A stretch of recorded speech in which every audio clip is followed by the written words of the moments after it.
Okay, so I'm here with Jeff at Grassy Knoll. How you going, Jeff? Yeah, pretty good. That's good. Pretty good. Just cleaning and washing kegs and filling kegs today. Yeah.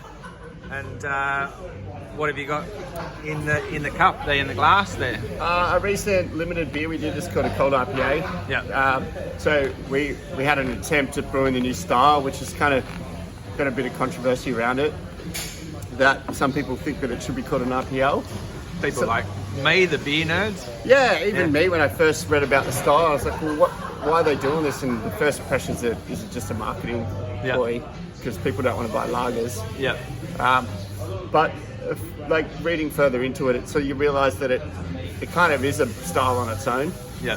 Because you're sort of really taking a Pilsner malt base instead of just substituting an IPA with the lager yeast, which is what an IPL traditionally is. Yeah. So that way you get that crisp malt body, super clear body, but then you've got like it's all hops, like a big West Coast or even an East Coast. So it's in the fermentation. So you're just doing it at a colder temperature. Yeah, well I am. So I did my own spin on it and used an ale yeast and fermented it at 12 degrees, which is like lager temp fermenting. Traditionally, some people are doing it with the lager yeast at ale temp, so people are sort of experimenting different things, but I mostly think it works really well using the ale yeast, but fermenting it cold so you get that crisp, clean flavour of a lager. Yep. I mean, it's quite clear. Hold yours up. It's cleared up pretty well. Like the clearest beer I do. Well, and so the interesting thing about that too is like usually everyone says, oh, the lager yeasts work a little bit harder to clean it up, and because they're in there for longer, they do clear it up. Definitely. But how do you get your ale yeast to work that hard? Definitely extended time in cold temperatures. But the thing is, like, I think a lot of it comes down to malt bill as well, and the way you sort of hop it. So the malt bill is just a pilsner, it's a bit of carapill, so there's not much like heavy protein, haze for grains in it. So yeah. And you said it's a pilsner malt, mate. Yeah, just a light pilsner and a bit of carapils, which is like a bit of head retention. Yeah. And so is this going to make it into cans or? Yeah, we got it in cans. I think we've sold out of it, but it's still in bottle shops. Okay. Yeah. And what else you got brewing? What else we got brewing? We just canned a watermelon sour. Yeah. So we've just it came out quite good. It's so lightly sour that it's skeptical. We didn't even know what to call it really. It's like a watermelon tart. Right. I think it works well. I didn't want to make it too sour because just enough so the watermelon flavour comes through. It's kettle sour? Yeah. Kettle sour, yeah. Yeah, and you've got all your regulars, I guess. It looks like a couple of interesting ones in the fridge too. What do you got? Yeah, so we've got we did a really classic old school West Coast. It's just super malty, caramelly, like piney and resinous. Yeah.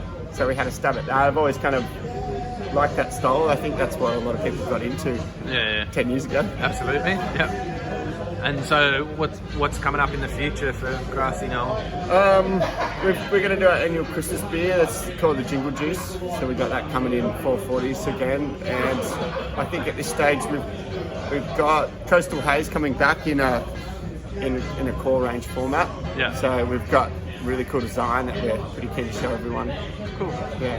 And so you've recently joined the South Coast Ale Trail as well? I have, yeah. Pretty excited about that. It's good to see my name as part of an area. It's like being a gypsy brewer, it's always kind of one of those things where like you don't really feel like you've got a home anywhere, but I've kind of found it here, I think so. That's good, because you've been down here. How long have you been here now? 3 years. 3? Yeah, I've been down here 3 years, but I've lived down here 2 years. Yeah. And so, with the doors opening or the gates opening up and Sydney people being let out and whatever, we're expecting to see some people making the trip pretty soon. Have you started to see people filtering down? We did last weekend. We saw some people just on a road trip and stuff popped in, so that was pretty cool. Yep. Yeah, so I think it's slowly starting to happen. Yeah. Well, now they know you're here, and hopefully we put you on the map along with all the others, and they can make the journey. Yeah. Let's make it a a big map. Yeah, it would be nice if we can connect some more dots. There's a number of breweries still, new ones going to be open even in the next couple of months. Yeah. Add a few more in, and then people can make a real trip of it. Because I mean, you like your surfing as well. Like I mean, it's a great whether you're fishing or surfing or going to enjoy a beer.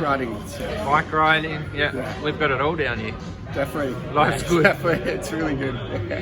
All right, mate. Well, good catching up with you again, and thanks for Argent. sharing some information about your beer and putting the IPL story to bed. Cheers. All right, cheers, mate.